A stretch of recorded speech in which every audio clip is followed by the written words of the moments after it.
Bonjour auditeurs et auditrices sur CESTI, passionnés d'art, plus particulièrement de cinéma, cette émission est la vôtre. Dégustez les films avec vos oreilles, faites connaissance avec les jeunes cinéastes, amateurs ou professionnels. Entretenez-vous directement par ma voix avec vos acteurs et réalisateurs préférés et écoutez le cinéma local ou international vous narrer son récit. Big Bazar de l'information cinématographique est l'émission cinématographique qui va vous faire regarder les films avec votre sens auditif. C'est tous les 15 jours sur CESTI FM et c'est très aimable de votre part de tendre l'oreille. 4 rubriques vont vous parler de cinéma d'ici et d'ailleurs, The Artist, Def Art, Acrociné et Radar. Entrons dans le vif du sujet juste après ça.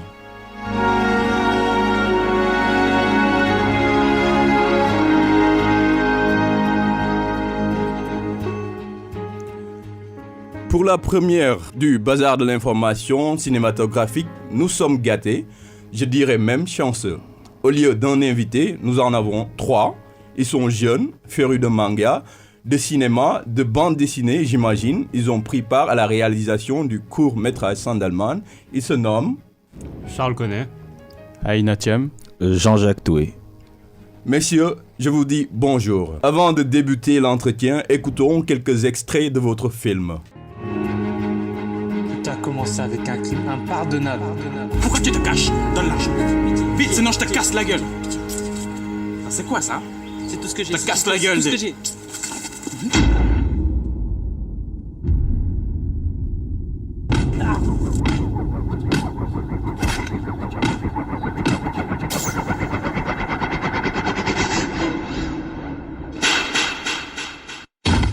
Je vais revenir et je vais te casser la gueule. Je te jure, je vais revenir. Je n'ai jamais ressenti une telle force avant. Tonton, depuis que tu as disparu dans cet accident de voiture, je me suis juré de toujours protéger ma famille. Face à un problème, la solution se trouve toujours à tes pieds. C'est ce que tu m'as appris. En fait, c'était une métaphore. La réponse ne se trouve pas vraiment à tes pieds. Tu dois conserver ton identité secrète pour que ta famille ne puisse pas être exposée. Ouais, désormais, je m'appellerai plus Suleiman. Non, ils t'appelleront Sandalman. Et j'ai une bonne idée pour le nom. Que dis-tu de Sandalman, de la discussion absolue? Mais toi, tonton, tu es revenu. Tu es vivant. Attends, tu es vivant. Oui, mais ne le dis pas à ta mère. Mais t'es un salaud, je te pensais vraiment mort. Tout le monde croyait cela. Et grâce à ça, j'ai pu récupérer l'argent de l'assurance vie. Mon travail s'arrête ici, Suleiman. Car maintenant, tu es prêt. Charles Touré, racontez-nous en quelques mots l'histoire de votre personnage. Désolé, c'est Charles Connet. Ah, connais, je m'excuse. Apparemment, j'ai fait une confusion. Allez-y. Donc, le personnage s'appelle à la base Suleiman Parker, en référence à Peter Parker, le personnage de Spider-Man. Et donc, en même temps, il joue le rôle de... Donc, en même temps, c'est un super-héros, Sandalman. Son super-pouvoir, c'est de lancer des sandales de façon extraordinaire. Et donc... Un jour, son petit frère se fait capturer par un méchant qui s'appelle Chief Beef. En passant, il a fait un clip de rap. Pas de pub. Et donc, il obtient le pouvoir des sandales et il va aider son frère, en se battant contre le méchant Chief Beef. D'accord. Je vais me tourner maintenant vers le réalisateur. Comment vous est venue l'idée de ce court-métrage ? Alors en fait, c'est-à-dire que je voulais une idée qui soit à la fois très provocatrice et qui soit aussi en fait une idée qui soit marrante en fait. Donc après c'était ça le but, c'était aussi à la fois pour parodier un peu l'univers du super-héros, mais aussi pour créer à la fois le premier super-héros africain parce que donc on n'en avait pas vraiment vu avant. Et c'était aussi pour s'inspirer un peu des petites vidéos qu'on voit sur Facebook qui montrent des courts-métrages ou des films réalisés par des Africains qui sont mal faits et que les gens s'amusent à publier sur les réseaux sociaux pour se moquer, entre autres, un peu des moyens techniques que l'Africain, en fait. Nous, on voulait faire une parodie africaine, mais en bien faite, en fait. Donc c'était ça l'idée de base. C'est pour ça qu'à la base on l'appelle Sandalman, ça part d'une idée bête, mais après on voulait essayer de faire ça bien avec des effets spéciaux et créer ça de façon sérieuse en fait. C'était ça le but. Du coup on a fait une histoire à partir de ça. Mais on a vu des héros plus stylés, genre avec des noms qui cartonnent, genre oui. Superman, Spider-Man, c'est des ça. trucs comme ça. Mais Sandalman c'est un petit peu bon. C'est juste... Tu portes, comment on dit en Wolof, des tiaras tout le temps. Tiararman à la base, tu vois, tiararman, pourquoi pas aussi. Mais bon, maintenant, nous allons donner la parole à l'oncle. Présentez-vous, s'il vous plaît. Je m'appelle Jean-Jacques Toué. Moi, je suis un peu le plus âgé des deux. J'ai 26 ans. Et en fait, comme on tourne tout le temps des vidéos, notre univers se tourne beaucoup plus vers les mangas. Et comment on appelle un peu ça, les mangas et un certain type de cinéma. Nous voulons un peu populariser un peu les mangas ici aussi, dans la mesure où quand tu parles de manga ici, on a l'impression que tu es un enfant attardé en fait. Donc on voudrait un peu ouvrir un peu les gens à l'univers, parce que même dans les réalisateurs hollywoodiens, genre James Cameron, Darren Aronofsky et plein d'autres, s'inspirent de scénarios de manga pour pouvoir faire leur film. Je prends juste un exemple il y a un film de Darren Aronofsky qui s'appelle Black Swan. C'est en regardant le manga Perfect Blue qu'il a eu l'idée de faire le film Black Swan, en fait. Donc, on est un peu dans cet objectif-là. Et comme aussi dans notre page, on a commencé aussi une émission comme un peu la vôtre, où on parle de cinéma et de musique, manga. Notre objectif, en fait, aussi, c'est un peu ça, populariser un peu ce média ici en Afrique. D'accord. Je vais me tourner vers Charles Connet. Cette fois-ci, je ne vais pas me tromper. Non, c'est pas grave. Comment c'était la première expérience, disons? C'était votre première expérience en tant qu'acteur principal d'un court-métrage ou... Plus ou moins, parce qu'en fait, on avait déjà fait des vidéos avant, comme... je me souviens plus vraiment du titre, mais je jouais un serial killer, donc... Et c'était comment, genre? Genre, en fait, le truc, c'est qu'on se prend vraiment pas au sérieux. Donc, on est assez free, c'est pas... Okay. On calcule. Par exemple, le serial killer en personne, comment il était ténébreux, ou il était un gringalet, ou je sais pas moi, il était comment décrit. Déjà tu me vois. Hein. Ouais, ça c'est sûr, t'as pas été gâté par la nature, ça, je peux le confirmer. Ouais. Donc ouais, en fait c'est un serial killer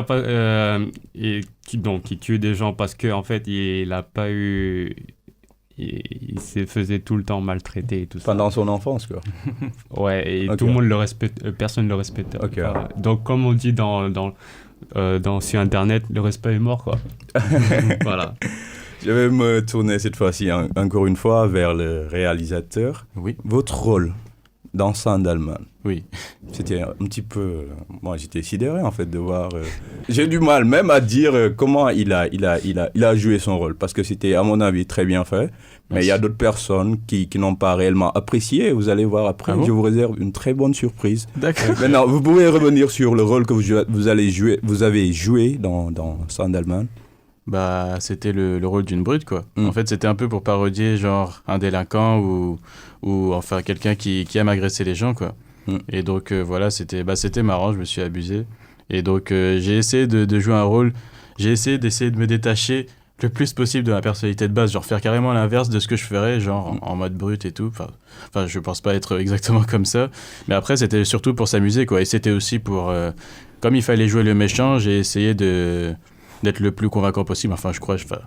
voilà, c'était ça le but, quoi. Parce qu'en fait, c'est qu'à la base, par exemple, il y a un réalisateur qui s'appelle Scorsese qui a dit que plus le méchant d'un film est réussi, en fait, plus le méchant est convaincant, plus le film est apprécié, en fait. C'est pour ça que sur cette base-là, j'ai essayé d'interpréter ce rôle-là, quoi. Un personnage comme The Joker dans Batman, vous avez avec Ledger. Ah oui, par exemple, oui. Voilà. Oui, lui, c'est vraiment l'exemple parfait, oui. Okay. J'ai eu à regarder plusieurs vidéos sur YouTube de courts-métrages, disons. D'accord. Qui s'inscrivent dans la même logique que Sandalman, par exemple Teen Savior. Depuis quand vous réalisez ces films-là et comment vous vous y prenez en fait? En étant en quelque sorte le mentor de ces adolescents. Non, pas mentor, parce qu'on est plus des amis en fait. Okay. C'est juste parce que j'aime bien traîner avec eux. Mais en fait, Teen Savior, c'était toujours une idée de Aina en fait. Okay. Mais à la base, on s'est inspiré de Heroes en fait. Vous voyez la série Heroes, on voulait faire X-Men un peu aussi. Heroes et X-Men un peu. On voulait faire une sorte un peu de super-héros, mais super-héros, pas qu'ils ont des costumes, mais beaucoup plus réalistes. Je sais pas comment vous voyez. Vous voyez un peu, un peu dans la même veine que la série Heroes, mais c'était un peu compliqué. C'était la première tentative qu'on faisait. Et aussi, l'univers on n'a pas pu développer l'univers parce que les acteurs n'étaient pas tellement disponibles et tout. Et souvent, quand on le regarde, on n'est pas très fier du travail parce qu'il n'était pas assez complet par rapport à la vraie vision de ce qu'on avait en fait. On voulait faire un multi-univers.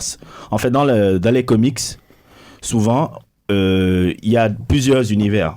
Il peut y avoir Superman de la Terre 1, Superman de la Terre 2, Superman de la Terre 3. Ils ne sont pas les mêmes Superman, en fait. L'objectif dans Teen Savior, c'était un peu de faire ça. Okay. Mais avec la disponibilité des acteurs, comme ils voyagent, certains voyagent... Disons que c'est un voyage à travers l'espace ou le temps, disons.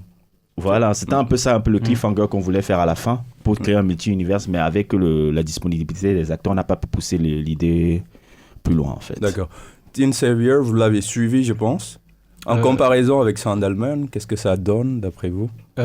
Personnellement, en fait, pendant la période de Teen Savior, donc j'ai pas pu participer parce que j'avais cours, en fait. Donc, ça correspondait pas vraiment à mon temps libre.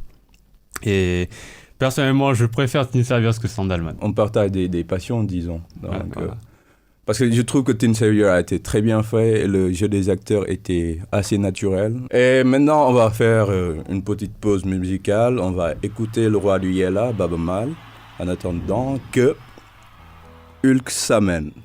Vous connaissez Hulk? Oui, tu es en vert, n'est-ce pas? Ouais. Tu sais, Hulk, quand il est en colère, il se transforme en quoi, n'est-ce pas? Ouais, oh mon Dieu. Hulk, il arrive. Vous allez voir.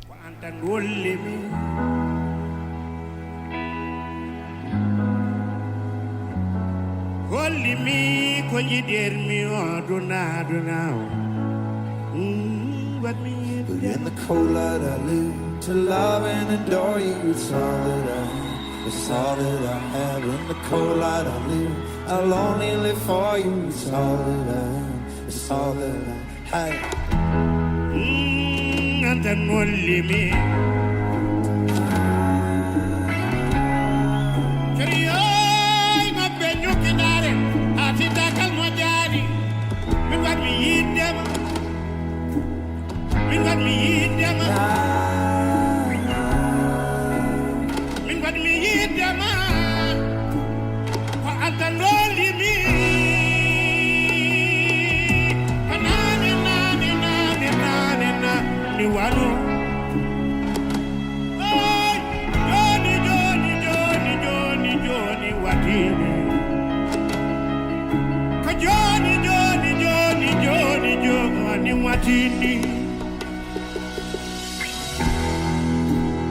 So open up my eyes to a new life.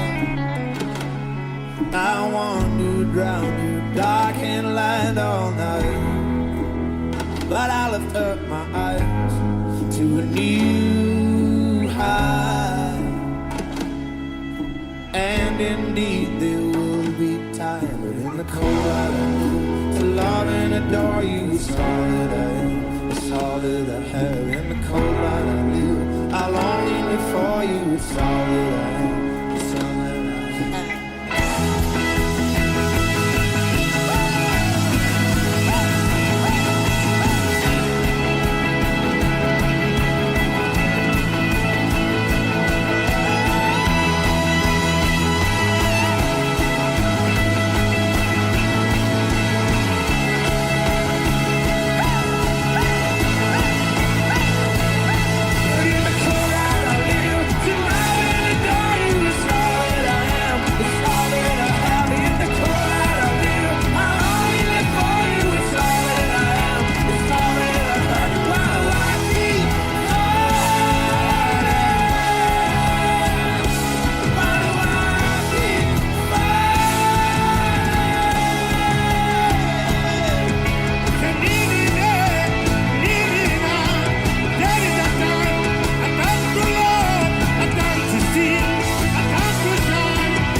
Ok, retour dans ce studio en présence des principaux acteurs de Sandalman. Encore une fois, vous vous présentez? Bonjour, je m'appelle Charles Connet. Vous êtes l'acteur principal. Ouais, donc Aïna Thiam, réalisateur et le méchant. Et Jean-Jacques Toué, l'oncle. Ok. Chose promise, chose due. Bon, Ulvaïus Balagoon est présent. C'est juste après ça qu'il va vous donner ses impressions du film. 9, A. Def. A. Def. A. Parole aux critiques cinématographiques Ilvaeus, Léonce, Horace, Balogun pour analyser de fond en comble le film du jour. Ilvaeus, vous avez la parole. Mesdames, Messieurs, bonjour.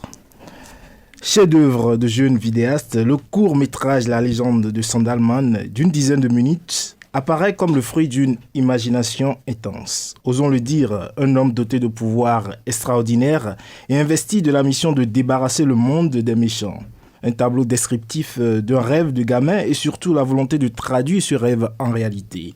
Mais la légende de Sandalman, c'est avant tout l'histoire d'un jeune homme qui tire sa force ou ses pouvoirs de ses sandales. Un pouvoir dont il a pris conscience grâce au conseil de son oncle, censé décéder, qui lui apparaît dans un rêve éveillé. Sandalman, c'est ce jeune homme qui devient un héros, qui traque les méchants, qui assainit la ville des esprits rutors et mal intentionnés. Ce jeune qui va secourir son frère enlevé par un méchant. Un scénario assez humoristique, plus ou moins cousu, autour d'une trame assez perceptible, mais qui manque de rigueur. À vrai dire, le court-métrage sort totalement des standards reconnus pour le 7e art. Non seulement le matériel utilisé pour le tournage est presque précaire au regard de la qualité des images, mais les effets spéciaux qu'on observe dans le film sont aussi exagérés, avec une sandale qui part dans les airs, qui tournoie autour du globe terrestre au point de remonter le temps. Et c'est là que la rigueur fait défaut. Dans un scénario bien cousu, on aurait aimé savoir ce qui est arrivé à l'oncle qui apparaît et qui disparaît comme un fantôme, mais qui plus tard dit qu'il n'était pas mort mais bien vivant et que sa mort était un simulacre pour bénéficier de l'assurance vie. De quoi tournebouler les téléspectateurs. Et plus loin, comment comprendre qu'une gifle avec une sandale puisse faire exploser le méchant? Cela est improbable. Et pourtant, c'est là tout le charme de ce court-métrage qui se veut un travail d'amateur, des amoureux de la vidéo, faut-il le préciser. Alors, ainsi situé dans son contexte, on ne peut pas lui dénier que c'est le fruit d'une œuvre de l'esprit. Et comme toute œuvre de l'esprit, la légende de Sandalman doit être saluée pour recevoir la reconnaissance des amoureux de la vidéo, car cela aurait eu le mérite de faire sourire plus d'un. Et on perçoit aisément la touche de l'étudiant en infographie qui a fait tout le travail. Mais il faut relever aussi que c'est une révolution, une autre façon de faire du cinéma. Raconter son quotidien ou une histoire comme on le veut, sans se retrouver dans le carcan des réalisateurs soucieux de produire une œuvre cinématographique nickel. Et l'ouverture qu'offrent aujourd'hui les nouveaux médias ne font que faciliter la réalisation de tels documents pour montrer que le monde du cinéma amateur également fait son petit bonhomme de chemin. Et c'est tout à l'actif du staff de réalisation de La légende de Sandalman. Ilvaeus, nous vous remercions. Merci. Mais qu'est-ce qui a le plus attiré votre attention dans la réalisation même de ce film? Bien, il faut dire que, comme je l'ai soulevé tout à l'heure, c'est le travail d'amateur qui m'a le plus sidéré. Parce que, en suivant le court-métrage, j'ai été frappé de voir un héros qui peut lancer ses sandales et qui vole dans les airs. Alors je me dis, mais comment des sandales peuvent-ils voler dans les airs? Et au fil du film, j'ai remarqué que la trame, c'était pas une trame très bien cousue en fait. Et c'était un travail d'amateur, une trame pas bien cousue. Et j'ai remarqué que c'était plus pour du fun, quoi. C'était des jeunes qui avaient envie de s'amuser et qui ont décidé de faire quelque chose. Et c'est là que je salue le travail parce que c'est une façon de révolutionner le cinéma aujourd'hui. En Afrique, on a des standards cinématographiques qu'on essaie de copier chez les Blancs. On ne fait pas un travail propre à nous. Et c'est là que je salue le travail de ces jeunes-là qui, on peut le dire, peut permettre aujourd'hui de changer un peu la façon dont on voit le cinéma en Afrique. Vos réactions par rapport aux commentaires de mon confrère? Je crois qu'il a compris exactement. C'est totalement exact. Il a compris exactement l'objectif. C'est un bon. Il a vraiment tout compris en fait. C'est pas de l'ego trip, hein. Il a exactement compris parce que en fait nous on trouve souvent que le cinéma le cinéma africain est excessivement éducatif. Je ne vois pas. Donc s'il n'y a pas on ne peut pas faire un cinéma juste qui est un trip en fait, parce que nous en fait on s'inspire un peu d'un style de cinéma un peu, bon c'est toujours européen, mais il y a le style qu'on appelle le nanar. Qui est un peu juste un film où on fait des délires. Par exemple, il y a un film comme ça qui est un nanar, par exemple, c'était un Street Fighter avec Jean-Claude Van Damme. C'était un peu un nanar, c'est juste un délire. On n'essaye pas de... Mais c'était un délire parfait. Voilà. C'est fait exagérément pour faire. Il y avait un qui s'appelait le réalisateur Ed Wood qui, dans les années 50, avait popularisé ça. D'ailleurs, il avait fait un film qui s'appelait, comment ça s'appelle encore, Strange Nine, Plan 9 from Outer Space, qui est un peu dans ce délire-là. Et nous, alors, on avait essayé de mettre ces codes-là avec des codes africains, en fait. Et plus récemment, Kung Fury aussi sur YouTube. Kung Fury aussi, parce qu'on pense que le cinéma un peu africain aime un peu trop se prendre au sérieux. Oui. Et il n'aime pas essayer un peu de faire un peu des délires un peu humoristiques où on peut prendre un peu des... Comment expliquer des codes et les détourner comme ça. Des codes et les détourner un peu. On a voulu faire ça. C'est un peu ça. Et aussi pour apporter le concept des web-séries en même temps en Afrique ou à Dakar, ça avait rarement été fait aussi. Ouais, donc, ce qui... déjà, le monsieur... tu sais comment le nom Ulvaeus. Non, t'es un bon. Non, et parce que ce qui est marrant, c'est qu'il a souligné les défauts majeurs. Par exemple, quand il dit que l'oncle est mort et qu'il revient à la vie, et en plus il récupère l'assurance vie déjà. Exactement. Moi, ce qui m'a plu en fait aussi, c'est qu'il a souligné exactement tout ce qu'il disait par rapport au scénario. Ouais.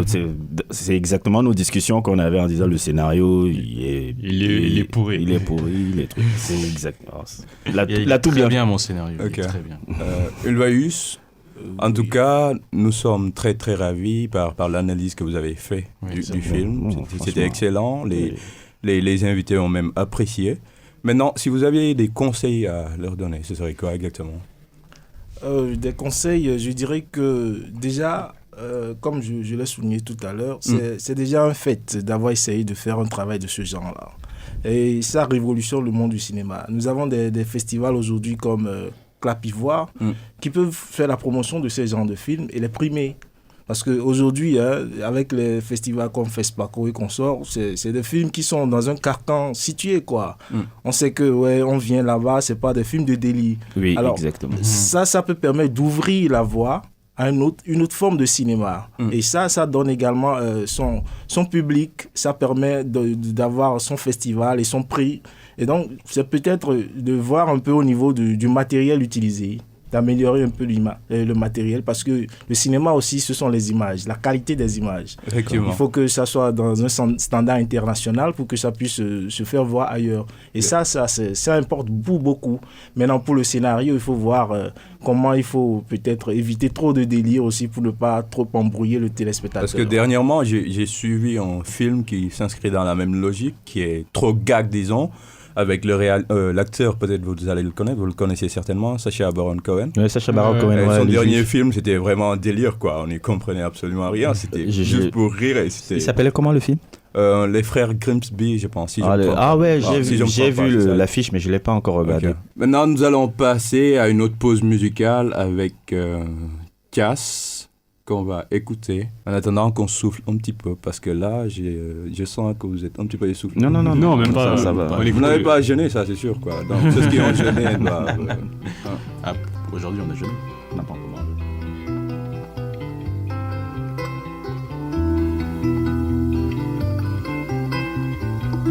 Saw you last night in my dream.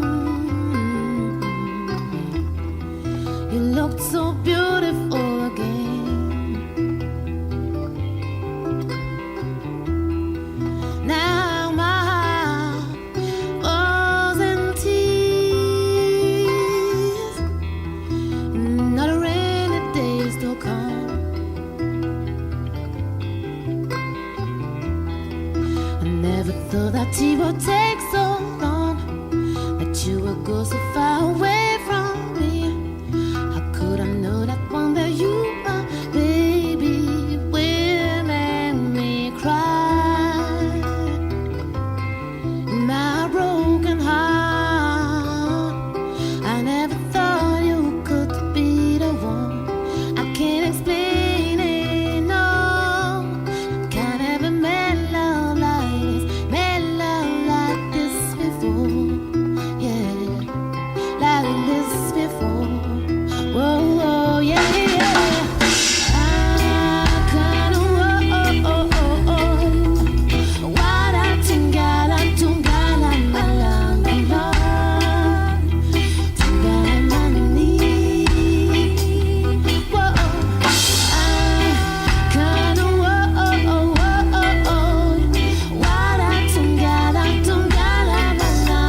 discussion assez intéressante a émergé lors de la pause musicale. On va approfondir sur le sujet juste après ça.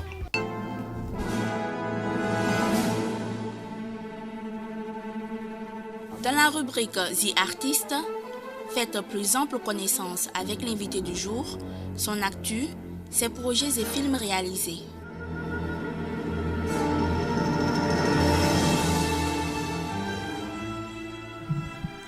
Ramadan oblige, apparemment on a une bénédiction, un cadeau qui se matérialise par un trio d'acteurs plus ou moins inconnus je dirais même, mais qui ont du potentiel. Tout à l'heure, je discutais avec Jean-Jacques, l'oncle de Mr. Sandalman, qui est ici présent. Je ne vois pas de quoi tu parles. De même que le réalisateur méchant qui joue un rôle assez bizarre que je ne comprends pas. Mais bon, tout à l'heure, on parlait de l'univers, disons, Marvel, du côté un petit peu fantastique qui a été intégré dans les films et qui plaît à plus d'un. Jean-Jacques, est-ce que tu pourrais revenir un petit peu là-dessus? Oui, en fait, je voulais revenir un peu sur un film pour moi qui est le plus grand film de super-héros de tous les temps. C'est le film Incassable de M. Night Shyamalan. Et en fait, ce qui m'avait plu dans ce film, c'est qu'il a pris tous les codes de comics, mais qu'il a intégré dans un univers réaliste. C'est-à-dire, au lieu de faire des pouvoirs aux personnages, il a créé des capacités. Genre, il peut soulever des haltères. Par exemple, il a une intuition très développée. Et aussi, ce qui me plaisait aussi, c'est les codes. Par exemple, le nom du personnage principal interprété par Bruce Willis, il s'appelle David Dunn. Et David Dunn, ça fait DD. Et dans tous les personnages de comics, en général, ils ont toujours généralement des doubles connotations un peu. Par exemple, Daredevil, son vrai nom, c'est Matt Murdock, MM. Peter Parker, PP. Bruce Banner, BB. C'est pas facile de faire ces remarques-là. Non, en fait, j'ai regardé le film plusieurs fois et on ne fait que regarder des films, en fait. Donc, on voit ces codes-là et j'ai beaucoup analysé ce film. Et ce qui est aussi bien, c'est que chaque héros, dans chaque scène où il est, dans son univers, il a un vert. C'est-à-dire que c'est sa couleur qui le caractérise, en fait. C'est pour ça que si vous voyez, quand il est dans la maison, le vert prédomine. Le manteau qu'il porte, qui est un peu ça, qui est le costume, en fait, c'est le vrai costume, en fait, est en vert. Et le rôle que joue Samuel L. Jackson, qui est un peu son opposé, parce que lui, il est un peu le vert qui casse et tout, c'est le violet. Et chaque fois qu'il apparaît, chaque fois qu'il y a une apparition de lui, c'est toujours dans un reflet du miroir. Par exemple, la première scène, là où on voit le bébé, quand c'est lui en bébé avec sa mère, on voit plutôt dans le reflet. Idem encore dans la deuxième apparition, quand il est avec le bras cassé et autres, et que sa mère lui met le comic book dehors pour dire va chercher le comic book, je veux plus que tu restes à la maison. C'est le reflet, en fait, pour lui dire un peu que lui, il est le vert, en fait. Ça, c'est l'opposé. Bon, je veux pas spoiler, mais je vais un peu spoiler, mais un peu c'est le némésis du héros. Okay. C'est le super vilain. D'accord. Charles, le film qui vous a marqué, c'est lequel? Le film qui m'a marqué, alors c'est Seven de David Fincher. À la base, je dessine et tout, et voilà, je pense souvent à faire des mangas et tout ça. Et j'aime beaucoup les histoires qui sont liées aux 7 péchés capitaux, en fait. Okay. Et j'adore aussi comment le film monte jusqu'au climax, justement. Et avec le twist final qui est absolument magnifique. Et le deuxième, si je peux continuer avec le deuxième film qui m'a marqué, ça serait Star Wars. Star Wars. Ouais. Ok. Vraiment. Mr. Réalisateur. Ainatiam. Il y a beaucoup de films qui m'ont marqué, mais est-ce que je peux citer un manga à la place, par exemple? J'allais même vous dire un manga. Bon, j'hésite entre plusieurs d'entre eux. Bon, je vais parler d'un qui est moins connu que les autres. Je vais parler d'Angel Beats, en fait. C'est un animé japonais, en fait. Et donc, qui de 12 épisodes et qui m'a beaucoup marqué, qui parle, en fait, un peu des thèmes par rapport à l'adolescence, en fait. Ça se déroule dans une dimension, en fait, une dimension fictive où, en fait, les adolescents qui sont morts dans des circonstances tragiques et qui n'ont pas réussi à accepter leur mort, en fait, sont envoyés directement après leur mort, en fait. C'est une sorte de purgatoire, en fait. Et dans cette dimension, en 12 épisodes, en fait, plusieurs personnages sont introduits et, en fait, plusieurs thèmes par rapport à l'adolescence, le fait de ne pas savoir toutes les problématiques liées à l'adolescence en général sont abordées, en fait. Donc, à travers un concept qui fait que, à travers ce concept-là, Et l'histoire, en fait, c'est que comme les adolescents n'ont pas réussi à accepter leur mort, gros, dans cette vie-là, en fait, l'univers ressemble à une sorte de lycée, en fait. Ils essaient de combattre un peu leur destin, en fait. Et donc, c'est comme ça que l'univers permet d'aborder ces thématiques-là. C'est un anime qui m'a beaucoup marqué, qui a été écrit et réalisé par la même personne, qui fait les musiques même aussi. Juno Maeda, si je me souviens. Juno Maeda. Et donc, du coup, voilà. Donc, c'est l'un des rares animés qui n'est pas adapté d'un manga. Ça a directement été animé directement, en fait. D'accord. Et donc, ça m'avait beaucoup marqué. En ce moment, vous travaillez sur quoi, vous trois? Je vous ai entendu ruminer. Vous ne voulez pas en parler, mais tu peux en parler. Bon, en fait, là, comme notre truc, on a plusieurs projets là. Il y a d'abord les émissions Bazar qu'on continue à tourner.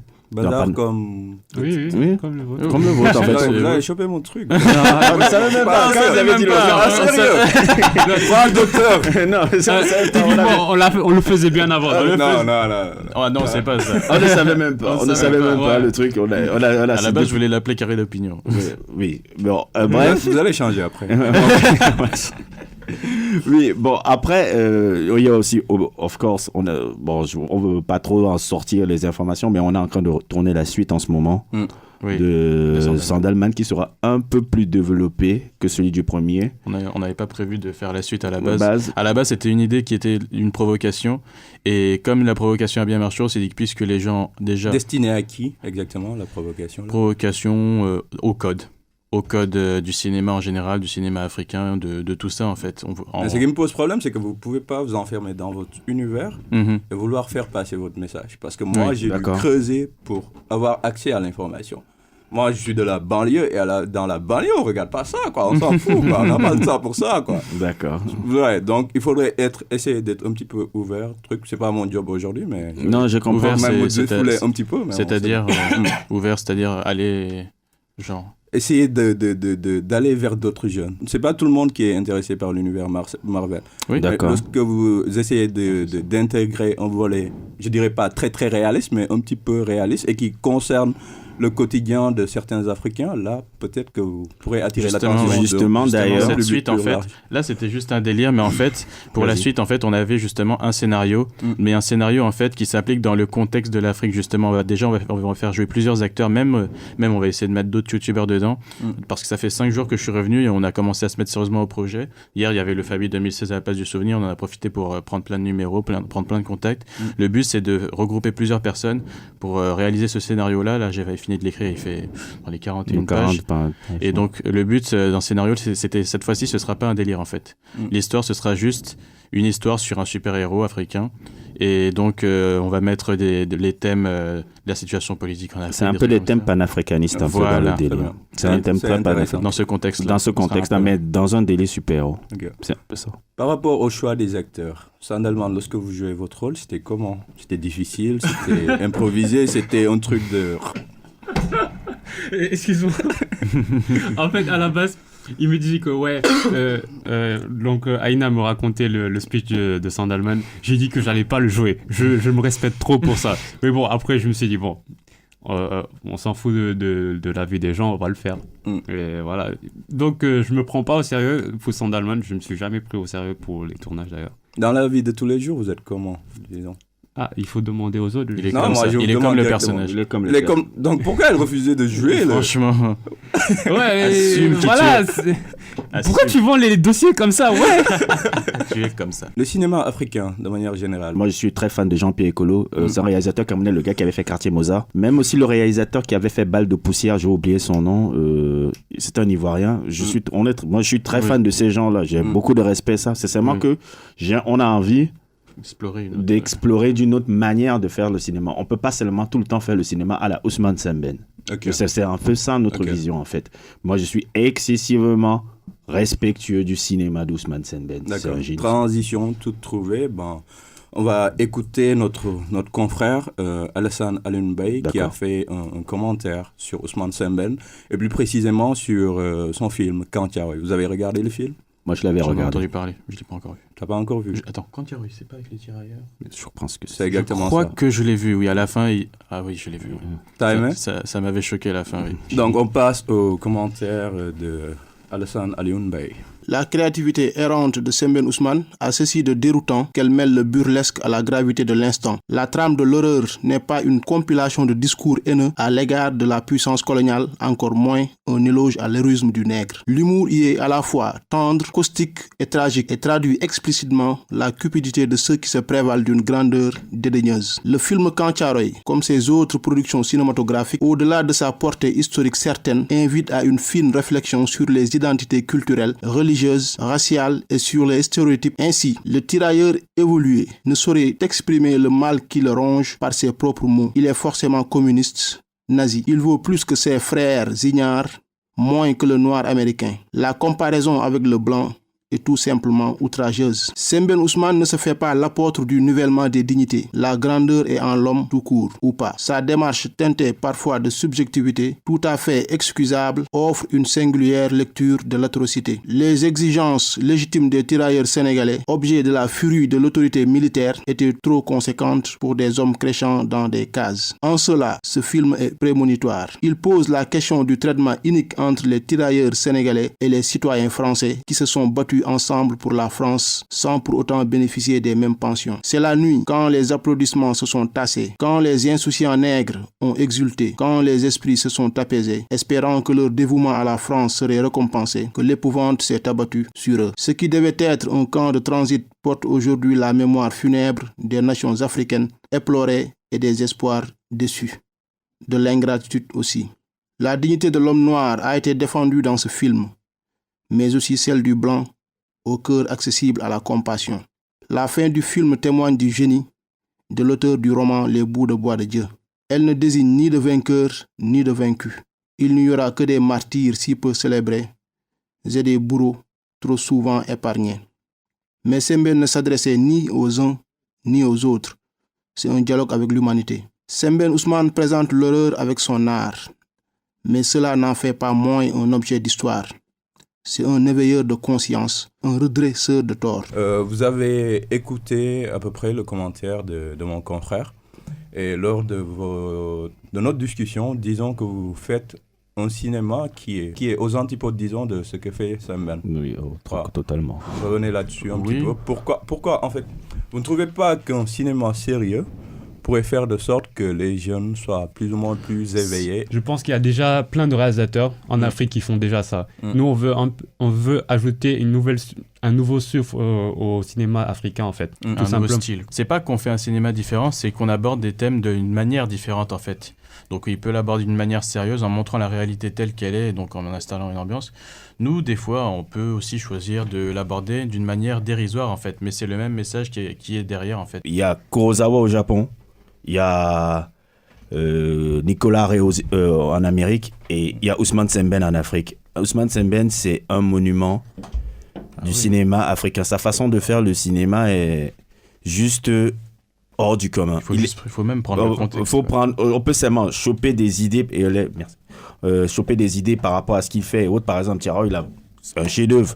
Oui. Mais Ousmane Sembène, il est d'un autre niveau. Je pense qu'il faut être un esprit très, très, très, très, très, très éveillé pour faire ce type de cinéma-là. Surtout dans le contexte où il l'a fait. Le contexte, à l'avenir, vous comptez vous inscrire dans cette logique ou bien avoir votre propre style qui serait quoi exactement, par exemple? En fait, nous voulons combiner un style qui soit un peu dans le style de l'animation japonaise, dans le style un peu aussi de certains types de films un peu de science-fiction, fantastique. Par exemple, les films fantastiques, il y a Sixième Sens, par exemple. On est aussi très fan toujours avec Bruce Willis, je pense. Oui, toujours avec Bruce Willis. Et il y a aussi, par exemple, les films un peu comme Looper.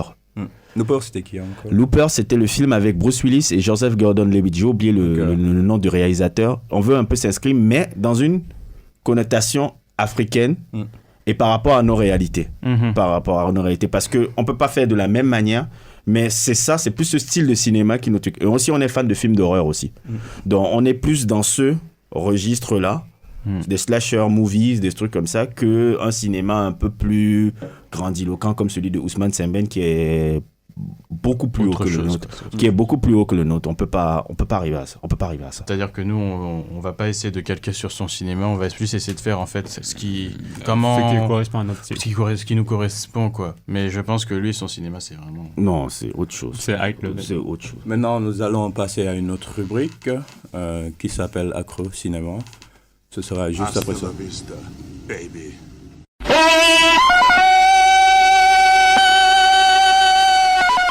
Vous êtes cinéphile, acteur, réalisateur, bref, accro-ciné, cette rubrique est pour vous. Venez tester vos connaissances du 7e art. Si vous êtes ce que vous prétendez être, ça sera. Bande-annonce, musique originale, scène mythique de film, tout y passe. Il suffit juste d'avoir la bonne réponse. Nota bene, si vous êtes un imposteur, on vous démasquera. Le cinéma, c'est de la magie. Je confirme dès à présent que vous n'êtes pas des imposteurs. Apparemment, j'ai pioché la perle rare, disons. Et non, vous avez écouté, disons, la bande-annonce de cette rubrique-là. Bon. D'accord. Le but, c'est que je vous pose des questions et que vous répondez sur des films, par exemple. Ok. Game of Thrones. Game of Thrones. Ouais. C'est la rapide. Ah, c'est ok. Wow. Ah, désolé. Non, en fait, c'était ça. Mais c'est vu qu'il faisait un petit peu le malin, genre... il faut être le premier, à trouver un thème musical. C'est exactement ça. Ah, d'accord, ok. Bon, bah... Le second, bon, il arrive. Détective Conan. Exactement. Pas sérieux. Mais bien sûr. Full Metal Alchemist, Brotherhood. Le point, je l'accorde à mon oncle. Ah, ok. On passe à autre chose. GTO. Ah, peut-être T'as pas le point. Fallait attendre. C'est annulé. T'as pas le point. Quoi? Tu perds le point. C'est pas sérieux. Fallait attendre. C'est exactement GTO. Critique on dit quoi? Non, juste entendu ça, j'y suis. Par rapport à GTO, vous avez quelque chose à ajouter?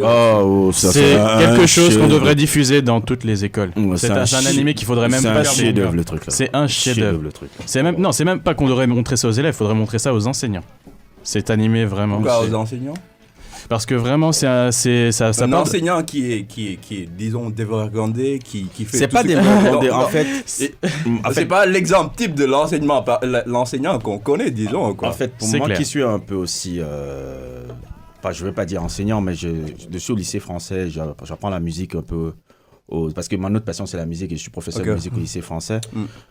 Je dis pas que je suis comme GTO, mais en fait, j'aime bien le message du non-conformisme qu'il essaye de faire passer aux gens. Essayer de comprendre les élèves. Et le non-conformisme. Je dis pas que forcément il faut être comme GTO. Et dans la vie de tous les jours, comment vous essayez de comprendre vos élèves, par exemple? En fait, moi, par exemple, avec mes professeurs de musique, avec mes élèves qui font le club acoustique, généralement, il y a certains professeurs, ils essayent d'imposer leur vision de la musique au truc. Alors que l'enfant, il a sa propre vision. Tout ce que tu peux faire, c'est l'améliorer par rapport à dire non, tu vois, dans ta vision là, parce que je pense que quand on fait c'est ma vision, hein, quand on fait de la musique, c'est mieux de faire la musique qu'on veut faire que imposer, tu dois faire ça. Parce que quand tu fais ça, tu brimes les qualités déjà et autres là. C'est comme si tu disais à Prince, essaye de jouer comme je sais pas qui, essaye de jouer comme Django Reinhardt. Non, Prince a Django Reinhardt, c'est qui? Django Reinhardt, c'est un bluesman des années 50 et autres qui faisait un peu du blues et du manouche. C'était un peu blues manouche et autres. Okay. Et Prince, lui, il essayait de piquer un peu partout. Si, par exemple, il avait un professeur qui lui disait joue comme Django Reinhardt, joue comme Howlin' Wolf, joue comme ces gens-là, tu gâches le talent de Prince, en fait. Donc, c'est ça un peu ma vision un peu des choses. Je pense pas qu'on peut pas brimer, on peut guider, mais pas brimer en imposant, parce que chacun a sa vision du propre univers qu'il a. Et c'est dans tous les domaines, que ce soit dans la musique et autres. Et GTO, c'est ça qui parle, en fait. C'est comme ça que j'ai compris le message. Mr. Charles, Vous êtes d'accord avec lui? Parfaitement. Parce qu'en fait aussi, on est dans un contexte, dans le contexte de la société japonaise qui est très fermée sur elle-même. Et dont les apparences et... Vous oubliez que vous habitez au Sénégal, vous là, quoi. On est revenez sur déracinés. terre. Et dont les apparences sont très importantes. Par exemple, au Japon, on n'a pas le droit de... Quand on vous donne un cadeau, on n'a pas le droit de l'ouvrir devant la personne. Parce que c'est synonyme de manque de respect. Un manque de respect. Okay. Donc les apparences sont très trompeuses. Par exemple, une femme toute blanche, on va dire qu'elle est pure. Ok. Parce que le blanc... Une femme toute noire. Ah, ça même ici, hein, la clarté. Ok, on passe à l'autre son.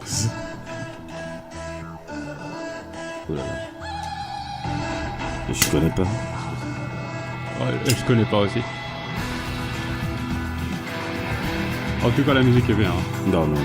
Ah, danser donc? Faites-vous plaisir? Je connais pas du tout. C'est Rahan. Rahan? Ouais. Le dessin animé? Ouais. La dernière, pas la version ancienne. Ah, parce que moi, j'avais la version ancienne dans la tête. Pas la J'ai version jamais ancienne. regardé le dessin animé, j'ai juste lu les Moi, BD. j'aime bien regarder la dessin animé. Rahan, quel souvenir vous gardez? Moi, Rahan, c'était très bien. Rahan, en fait, quand j'étais petit, moi, je l'aimais beaucoup. J'aimais beaucoup aussi... dans la même veine aussi, mais c'était un film toujours un peu dans la même veine que Rahan. C'était Le Roi Léo. Roi Léo, ça me dit rien. Tezuka.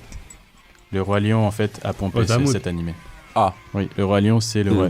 C'est le Roi Léo, en fait, d'Osamu Tezuka. Le Roi Lion a tout volé de ça. D'accord. Okay. Bon. Ok. Maintenant, on passe à une autre. Senseiya. Attends, comment tu sais? Mais tu n'as pas entendu le début, au début. Ah, c'est Senseiya. Mais genre, tu l'as dit avant que ça ait commencé. Non, ça a commencé. Ah, ça avait commencé. Ah, j'avais pas entendu. C'est Senseiya. C'était un fond sonore. D'ailleurs, même pour l'anecdote, dans Sandalman, la fin, la musique de fin, c'est l'ending de Senseiya, en fait. Ouais, Blue Dream. Ah. Blue Dream de Hirobu Kagayama. Ok, d'accord. Celui qui avait fait la chanson de Dragon Ball. C'est Pégase que je préfère, c'est mon personnage préféré. Ouais, les badass, les badass. D'ailleurs, je sais pas si t'as regardé, quelqu'un a fait les Chevaliers du Zodiac abrégés, genre la maison des Zodiac, il a fait sa propre série, mais il a refait les dialogues en abrégé et tout. Et donc, genre, il a fait de façon dérisoire, en fait, il a abrégé les dialogues, faut regarder, c'est même à un point, il arrive même à améliorer la série de base, genre. Chevalier du Zodiac abrégé. En fait, c'est quelqu'un qui est doubleur. Il s'appelle, comment il s'appelait? J'ai oublié comment c'est quoi son blaze. Mais si tu tapes Chevalier du Zodiac abrégé, tu vas voir. Il a fait chaque maison en épisode de 10 minutes. Et il a refait les dialogues de façon humoristique. Il a même changé les personnages. Il a fait des montages, c'est marrant. Les personnages, ça veut dire quoi dans ce Chevalier du Zodiac? Moi, personnellement, je le trouvais répétitif. J'avais l'impression que c'était toujours la même scène, la même princesse qu'on doit sauver, le même truc. En fait, moi, de Chevalier du Zodiac, il y a un film qui m'avait plu. C'était un film d'animation qui était sorti en 2004 où ça se déroulait après l'histoire d'Hadès. Ouverture. Oui, Ouverture. Oui, ça se déroulait après l'histoire d'Hadès où Pégase a perdu tous ses pouvoirs. Je crois qu'il était tétraplégique là-bas, je crois. Ouais. Les dieux les ont punis parce que ils ont trop défié les dieux. Genre Poséidon, Abel et tout. Et on a tué même tous les chevaliers d'or. Senseiya aussi. Opening Hades. Lost Canvas. Lost Canvas. Ah oui, ça par contre. Ça, c'est comment? Ah, ça, il est bien par contre. Il est mieux que le Senseiya que j'ai vu. Plus mature, disons. Il est plus mature, moi je le trouve beaucoup mieux écrit que celui de Senseiya simple. Lui, disons que Senseiya, le premier Chevalier du Zodiac, c'était le début, disons. Ouais. C'était un long processus, d'accord. Qui a abouti forcément à quelque chose de plus mature, de plus mûr, de plus intéressant, qui accroche plus, disons. Non, c'était moche trop. Ok. C'était vraiment bon. Apparemment, c'est la fin. D'accord. Le temps est passé, on n'a rien vu venir. Ah non. Mais bon, ce fut un plaisir de vous avoir accueillis dans les locaux du CESTI. Et franchement, les auditeurs certainement ont apprécié. Et moi aussi, de mon côté, j'ai pas été déçu. En tout cas, on vous souhaite bon vent. Merci. Merci à vous aussi. Bon, sur ce, chers auditeurs, chères auditrices, on se dit au revoir et à la prochaine. Y'a pas de souci. Dana.